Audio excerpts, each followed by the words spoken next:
और अब बात गोगामेडी हत्याकांड की। अब और ज्यादा ये हत्याकांड पेचीदा हो गया है। पहले बन चुके इस हत्याकांड में एक बड़ा खुलासा हुआ जिसने साबित कर दिया कि इस मर्डर की प्लानिंग बहुत लंबे वक्त से की जा रही थी। बिल्कुल, और कहा तो ये भी जा रहा है कि असल में इस मर्डर की स्क्रिप्ट 6 साल पहले ही लिखी जा चुकी थी। क्या है वो खुलासा, इस रिपोर्ट में देखिए। लॉरेंस बिश्नोई का ऑर्डर, जेल में साजिश और जयपुर में गोगामेडी की हत्या। सुखदेव सिंह गोगामेडी की हत्या की साजिश की गुत्थी सुलझा रही जयपुर एसआईटी टीम अभी कुछ कदम आगे बढ़ी थी कि शूटर रोहित गोदारा के इस पोस्ट ने उसे और मुश्किल में डाल दिया।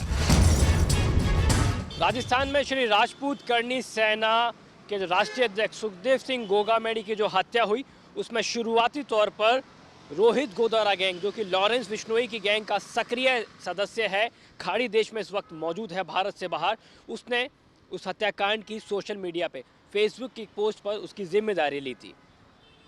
अब एक और पोस्ट रोहित गोदारा की सोशल मीडिया पे वायरल हो रही है। हालांकि न्यूज़ नेशन इस पोस्ट की पुष्टि नहीं करता है, लेकिन इस पोस्ट में कथित तौर पर सुखदेव सिंह गोगामेडी की हत्या के पीछे की असली वजह बताई गई है। और वजह में लिखा गया है कि डिस्ट्रीब्यूशन का कोई आपसी विवाद था, जिसके चलते पैसों का कुछ लेन देन था, जिसके चलते आपसी वर्चस्व की लड़ाई हुई और इसी वर्चस्व की लड़ाई में सुखदेव सिंह गोगामेडी की हत्या करवाई गई थी।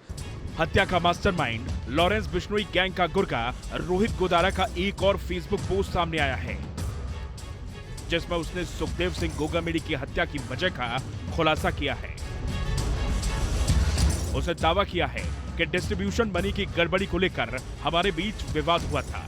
एक्सटॉर्शन का पैसा कुछ खास लोगों के पास जाता था।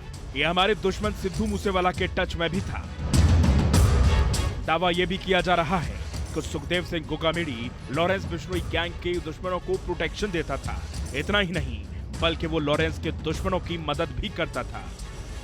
कहा यह भी जा रहा है कि लॉरेंस बिश्नोई और गोगामेडी के बीच अदावत की शुरुआत 6 साल पहले हुई थी और दोनों के बीच दुश्मनी के पीछे की असल वजह गैंगस्टर आनंद पाल था। ऐसा कहा जा रहा है कि गोगामेडी की हत्या की स्क्रिप्ट 6 साल पहले ही लिख दी गई थी। दरअसल आनंद पाल और लॉरेंस गैंग के बीच दुश्मनी थी, लेकिन आनंद पाल और गोगामेडी पुराने दोस्त थे। आनंद पाल राजपूत था, गोगामेडी राजपूतों का नेता। वो हमेशा से आनंद पाल का साथ देता था। जब उसका एनकाउंटर हुआ तो सुखदेव ने उसकी लाश के साथ धरना दिया था। जब आनंद पाल से जुड़े हुए कोई भी विषय हुए, चाहे आनंद पाल जीवित था तब भी, सुखदेव सिंह गोगामेडी ने हमेशा आनंद पाल के लिए पॉजिटिव बातें की। और आनंद पाल का जब एनकाउंटर हुआ राजस्थान में, तो सबसे बड़ा जो विवाद हुआ था उसकी डेड बॉडी को लेकर, तो सुखदेव सिंह गोगामेडी ही वो सदस्य थे जो डेड बॉडी को लेकर बैठे। और बड़े स्तर पर राजस्थान में आंदोलन हुआ था, कानून व्यवस्था पूरी तरीके से बिगड़ गई थी। राजस्थान की सरकार को, राजस्थान की पुलिस को व्यवस्था बनाने में 1 से 2 दिन लग गए थे। ऐसा माना जा रहा है कि आनंद पाल से दोस्ती और उसके लिए धरने ने ही गोगामेडी को बिश्नोई गैंग की हिट लिस्ट पर ला दिया। धीरे धीरे लॉरेंस बिश्नोई की आंखों में गोगामेडी खटकने लगा। फिर क्या था, लॉरेंस बिश्नोई ने गोदारा के जरिए सुखदेव सिंह गोगामेडी को जान से मारने की धमकी दिलवाई, लेकिन गोगामेडी ने इन धमकियों की परवाह नहीं की। इस बीच रोहित गोदारा ने गोगामेडी के एक और दोस्त गैंगस्टर राजू थेहट की हत्या करा दी। अब गोगामेडी पर खतरा हर रोज बढ़ता जा रहा था। करीबियों की हत्याओं से घबराए सुखदेव ने पुलिस से सुरक्षा मांगी।